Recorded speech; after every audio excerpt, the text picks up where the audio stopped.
Eu não duvido da sua inteligência. Eu sei que você entende que é preciso melhorar alguns hábitos, adaptar algumas rotinas para poder se vender mais, para poder ser atendido, para poder melhorar, ser mais produtivo. Tá cheio de gente na internet vendendo ideias, vendendo fórmulas, vendendo razões para você realmente implantar novos hábitos, uma saúde melhor, um emprego melhor, se vender melhor, vender mais. Só que mesmo entendendo que você precisa implantar isso, mesmo sabendo aonde você deve implantar, eu estou aqui para mostrar por que você não consegue. Tá cheio de cursos por aí mostrando livros também, mostrando quais os hábitos que você deve implantar, que você deve colocar em você para que você tenha sucesso. O meu foco aqui é outro, meu foco é o psíquico. Então eu vou te mostrar por que você não consegue colocar isso em prática. Do jeito que existem pessoas vendendo 7 hábitos altamente eficazes, 5 hábitos, 3 rotinas, etc e tal, eu quero te mostrar aqui 5 bloqueios que são os que eu normalmente vejo, o que eu mais costumo ver nos meus atendimentos clínicos. Beleza? Para isso, eu vou compartilhar a tela aqui e a gente vai acompanhar isso juntos. Então vamos lá. Coloquei aqui os 5 bloqueios invisíveis que travam a sua produtividade. Esse aqui é um mapa mental que eu fiz para essa aula, ele vai ficar disponível também aqui na descrição desse vídeo, ok? Elenquei 5 grandes bloqueios: o foco, a culpa, o diálogo interno, o feedback e a recompensa. Vamos entender cada um deles melhor, mas todas as questões que envolvem eu não conseguir colocar um bom hábito em prática sempre vai envolver um desses 5 no mínimo, ok? Esses bloqueios formam um ciclo de autossabotagem. Por isso que você, mesmo entendendo aonde deve corrigir, aonde deve melhorar, você não consegue colocar em prática. E a ponte para superar isso é a consciência. É perceber o que está por trás de cada comportamento. À medida que você entende o que te bloqueia, é mais fácil de adaptar isso, é mais fácil de mudar e implantar um hábito novo. Os 5 bloqueios invisíveis que bloqueiam, que travam a sua produtividade. Vamos lá, apresentando aqui. Primeiro, entender alguns termos. Produtividade não é apenas ser algo operacional, mas também psíquica. Não é porque você não produz algo operacionalmente que você não é produtivo. A gente vai dizer que realmente tem um bloqueio psíquico para isso, porque você sabe aonde tem que melhorar. Qual que é o objetivo? Identificar os bloqueios invisíveis, a gente vai falar que é do inconsciente dentro da psicanálise, que sabotam o foco, a rotina e o prazer em produzir. Ok? Ideia central: você não é preguiçoso, está travado e não entende o porquê. Tem uma diferença entre começar a fazer um auto-julgamento me chamando como preguiçoso, quando na realidade eu não entendo a razão de eu não fazer algum evento. Qual é a falta de motivação, qual é a falta de vontade em fazer aquilo. Então é muito fácil eu me julgar dessa maneira, consequentemente eu travar, criar um bloqueio, uma autossabotagem. E o papel aqui, a ideia dessa aula é a gente entender o porquê que eu não tenho motivação, eu não tenho vontade de fazer isso. Produtividade não é fazer mais, é parar de brigar consigo mesmo. Esses bloqueios são inconscientes, para a gente são tratados como inconscientes dentro da psicanálise, automáticos e se repetem em ciclos. Por isso que existem algumas tarefas determinadas que você não consegue colocar em prática dentro do trabalho, na sua rotina, no seu dia a dia. Aqui a gente vai entender a ideia de ciclos. Artigos por aí aos montes falam de hábitos que funcionam. Aqui a gente vai falar do que impede que esses hábitos aconteçam. Teremos aqui então os 5 itens. Como é que eles vão ser vistos nessa aula? Por exemplo, o primeiro item, o primeiro bloqueio é o foco que foge. Para cada um desses itens a gente vai falar o que é isso, qual que é a origem psíquica, a pergunta norteadora para que eu entenda se isso está acontecendo comigo ou não, um exemplo prático e como resolver. Por exemplo, o foco que foge é quando a mente abre 1000 abas mentais e não consegue se concentrar. Esse é um exemplo que eu uso bem prático, bem didático do como é que funciona o foco que foge. É realmente você ter várias ações ao mesmo tempo, como se fosse um computador mais antigo, mais lento, e você vai travar o teu navegador. Então a fuga, nesse caso, não é falta de disciplina, é uma defesa psíquica, é o tanto de tarefa. O foco é encarar algo que incomoda ou gera medo aqui. Não é preguiça, é realmente uma defesa do teu aparelho psíquico para tantas tarefas que você se organizou a fazer. Qual que é a origem psíquica disso? É uma fuga simbólica. O inconsciente está tentando te proteger daquilo que ele teme descobrir. Não sou capaz de fazer tudo isso. Por exemplo, medo de errar, medo de se frustrar, de perceber que talvez não esteja preparado ou que não é capaz de fazer essa quantidade de tarefas que você alocou para aquele momento. A pergunta norteadora para saber se eu tenho essa questão ou não. O que eu evito sentir quando eu tento me concentrar? A hora que eu estou tentando colocar o foco e realmente eu vejo que sai, o que eu estou tentando evitar? O que é? Que medo que aparece por trás? Um exemplo prático, quando alguém procrastina uma entrega importante e passa horas pesquisando referências, o foco é desviado para evitar o confronto. A ideia aqui é assim, pense que você resolve procurar referências para evitar um confronto, como diz no texto, para evitar que alguém tenha contra-argumentos, para evitar ser criticado. Então eu me cerco cada vez mais de detalhes com medo de que isso venha gerar um problema maior para mim. Que medo é esse? Será que ele procede? Será que ele é factível? Como resolver?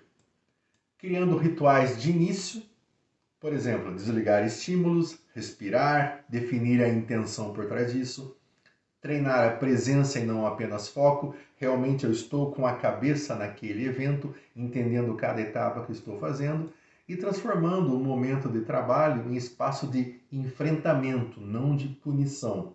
Porque a gente tem uma certa cultura de que muito do trabalho é como se fosse algo punitivo.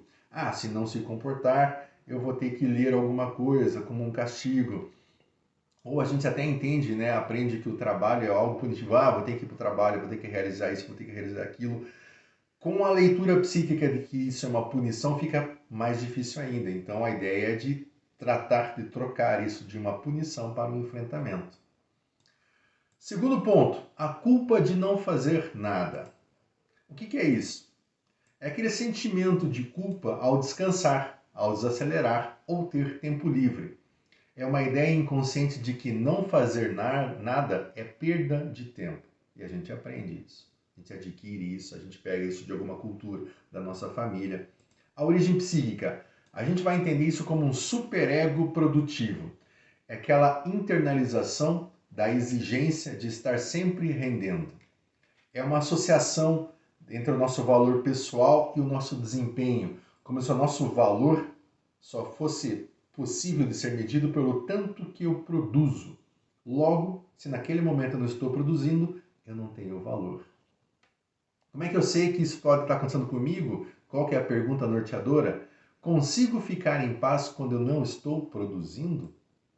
Um exemplo prático. A pessoa que tenta tirar um domingo de descanso e passa o dia se sentindo inútil. Como que resolve isso?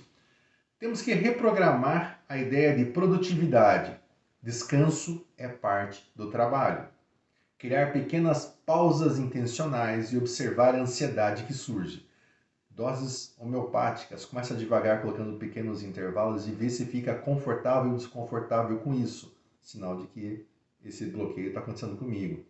E substituir mentalmente o não estou fazendo nada por estou me recuperando, estou descansando, estou me preparando para a próxima etapa.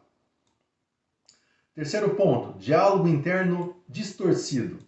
O que é isso? São conversas internas cheias de autocrítica e autoexigência. Não é reflexão, é punição disfarçada. São aquelas vozes que a gente tem, eu comento que a gente não tem uma voz na cabeça, a gente tem uma assembleia de vozes na cabeça, e quando essa assembleia de vozes realmente só tem críticas a nosso respeito. Qual que é a origem psíquica por trás disso? É uma identificação com figuras críticas do passado, pais, chefes, professores, pessoas que não souberam ou a gente não soube compreender a forma de ser cobrado em um determinado momento da nossa vida. O inconsciente acaba repetindo o tom de quem julgava a gente e a gente assume esse papel de cobrador da gente mesmo, assumindo esse deslocamento. Qual que é a pergunta norteadora para saber se eu tenho isso ou não?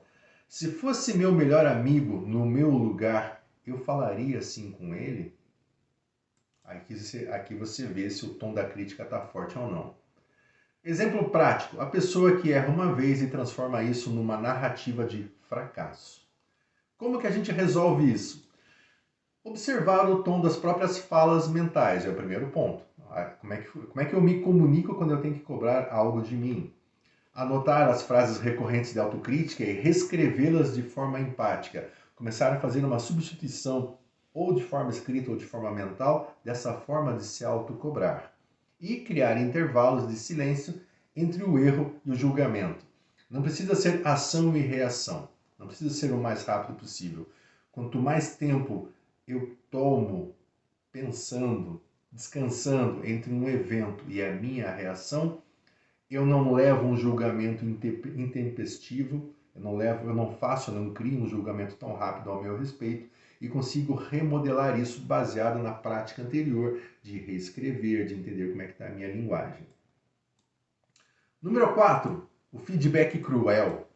O que é isso? É a revisão semanal que vira um tribunal interno. Porque a gente faz revisões semanais, né? Esse feedback pessoal se torna uma tortura mental, não um aprendizado. Normalmente a gente programa os eventos do próximo dia ou da próxima semana de uma próxima janela de tempo, baseado naquilo que eu já fiz. Então, entendendo o que eu fiz ou deixei de fazer ontem, eu me programo para hoje, eu me programo para as próximas semanas. Chega no domingo, eu vejo o que eu fiz naquela semana anterior e eu sei o que eu tenho que fazer na próxima semana. Via de regra é assim, a gente sempre olha para o passado para planejar o futuro. Só que aqui, essa revisão semanal acaba virando um tribunal. É a hora que eu me critico demais. Parece que eu não sei fazer, parece que eu não soube fazer, eu sou muito lento, eu tenho as minhas limitações, realmente eu não tenho a capacidade e habilidade de fazer aquilo. Então esse feedback pessoal de, poxa, não fiz tal tarefa, vou ter que fazer agora, não serve só para me programar para a próxima semana, serve também para me torturar de o quão limitado eu fui naqueles dias que passaram, naquela semana que passou. Qual é a origem psíquica? É uma tendência à autodepreciação, como tentativa inconsciente de controle. E a gente aprende nos nossos laços familiares, sociais, culturais, a autodepreciação como uma defesa, né? Como uma forma de se comunicar. E como falta isso, e você é limitado, né? Enfim, todo tipo de interjeição de comentário dizendo você é pouco, você é fraco. E aí eu puxo isso para mim também. E também tem aquela ideia, se eu me cobro antes, evito ser cobrado pelos outros, o que é falso. Eu começo a me cobrar demais, é uma ideia inconsciente de quanto mais eu me cobrar, menos os outros me cobrarão, porque eu chequei de tudo. Mas a gente não está isento, imune de ser cobrado pelos outros também. E talvez a cobrança dos outros não seja tão forte quanto a cobrança que a gente está fazendo da gente mesmo. Pergunta norteadora. Estou revisando ou estou me punindo? É só ver a linguagem, como a gente viu no tópico anterior. Exemplo prático. Quem faz balanço da semana e termina exausto emocionalmente, mesmo sem motivo real. Se você faz uma leitura de como foi seu dia, como foi sua semana, como foi um período de tempo, e isso é cansativo demais, já estamos sabendo que você tem esse bloqueio. Como é que a gente resolve? Trocar, né, o que fiz de errado por o que eu posso aprender, como eu funciono. Na medida de ler os dias que passaram, a semana que passou, ao invés de, poxa, sou limitado ali, errei, faltou fazer, mudar o ângulo, entender como é que eu funciono aqui, como é que eu bloqueio, por que eu bloqueio, por que eu não quis fazer aquela tarefa, por que eu não quis ir para aquela ação.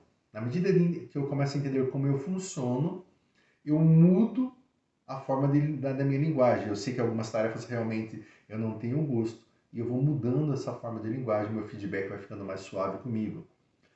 Entender que é bom registrar vitórias e não só falhas, porque a gente registra falha com uma presteza enorme. Você pode fazer 10 coisas boas, você não celebra, você não comemora, a gente vai ver no próximo item, mas em compensação, faltou uma vez, errou uma vez, você vai marcar aquilo como algo forte.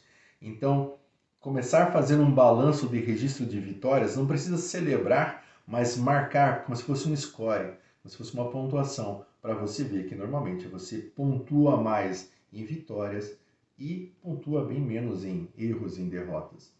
E ver o feedback como uma conversa, não como um julgamento. É a forma de modular nossa linguagem. E o último ponto, a recompensa negada. O que é isso? É a dificuldade em reconhecer merecimento e permitir prazer. Adiar recompensas até tudo estar em ordem e nunca está. É aquela famosa ideia de que não tenho tempo para comemorar, ou ela não fiz mais do que obrigação, eu não fiz mais do que o necessário e eu não entendo que eu estou me cobrando com isso, transformando isso em feedbacks negativos, como a gente colocou no item anterior. Qual que é a origem psíquica? É a crença de que prazer é perigoso ou imerecido. E é uma associação inconsciente entre descanso e fraqueza, como se descansar fosse para os fracos, para os perdedores, para as pessoas que realmente não têm um objetivo de vida. E não é assim. Qual que é a pergunta norteadora para saber se eu tenho essa questão ou não? O que eu sinto quando me permito descansar? Está aqui. Se você sente culpa, se você sente vergonha, qual que é o tipo de emoção que bate aqui? Uma emoção mais positiva ou uma emoção mais negativa? Um exemplo prático, pessoa que termina um grande projeto e já pensa no próximo sem comemorar nada. Como resolver? Inserir recompensas simbólicas, pequenas pausas, prazeres cotidianos, aquela pausa para um café, aquela pausa para uma conversa, aquele descanso merecido depois de uma jornada de um bom montante de horas. Planejar recompensas estratégicas, semanais e cumpri-las. Lembrar, o prazer sustenta o esforço, sem ele o ciclo quebra. Bom, pessoal, esse aqui é um ciclo invisível de maus hábitos. Esses 5 bloqueios formam o ciclo de autossabotagem. A diferença entre hábitos bons e hábitos ruins como esses é a consciência. Quando eu entendo que eu tenho esses hábitos ruins, eu consigo tirar eles. Senão eu vou entendendo só que isso aqui é normal, isso aqui é da minha própria personalidade, da minha pessoa, e não foco em tirar isso. A ideia central aqui. Produtividade é um espelho da relação sua com o seu desejo, com o medo e com o controle. Produtividade, então, não é apenas uma ferramenta dividindo a sua rotina em horas, em tarefas. É a sua disposição psíquica, digamos assim, com o teu desejo de fazer as coisas, com o medo para evitar fazer algumas coisas e com a tua necessidade de controle. Enquanto o desejo impulsiona, o medo te trava, te bloqueia e o controle te sufoca. Aplicação prática. A ideia é, como eu falei no início desse vídeo, esse mapa está aqui na descrição desse vídeo. Use ele como uma ferramenta de autodiagnóstico. Identifique qual que é o bloqueio que aparece com mais frequência e transforme esse reconhecimento em uma ação corretiva, uma ação consciente de mudança disso. Bom, pessoal, produtividade, frase para encerrar aqui, não é fazer mais, é parar de brigar consigo mesmo. Esse vídeo, essa aula também está, todo esse conteúdo aqui virou um artigo com em cada item desses muito bem descrito que está lá no Substack. O link está aqui também na descrição desse vídeo. Também virou um podcast bem curtinho, de 5, 6 minutos, que é Neuraminha, Bloqueios Invisíveis. Aqui nesse podcast eu falo mais das questões psicológicas por trás disso, mas de uma maneira bem acessível, bem fácil. E agora a ideia é avaliar quais desses bloqueios aparecem na sua própria rotina e começar a executar. Antes de tentar implantar um hábito e depois se frustrar porque esse hábito bom você não conseguiu implantar, avalie quais são esses bloqueios que você tem, faça a reparação, o contorno desses bloqueios pelas ferramentas que estão aqui nessa aula e você vai ver que consegue implantar aí qualquer hábito bom de uma maneira muito mais fácil. Beleza? Se gostou do vídeo, deixa o seu like, me siga aqui no YouTube, também tem o Substack, também tem as redes sociais, todos os links estão abaixo aqui nessa descrição. Fique aqui com a gente, que em breve vem novos vídeos para você. Até uma próxima.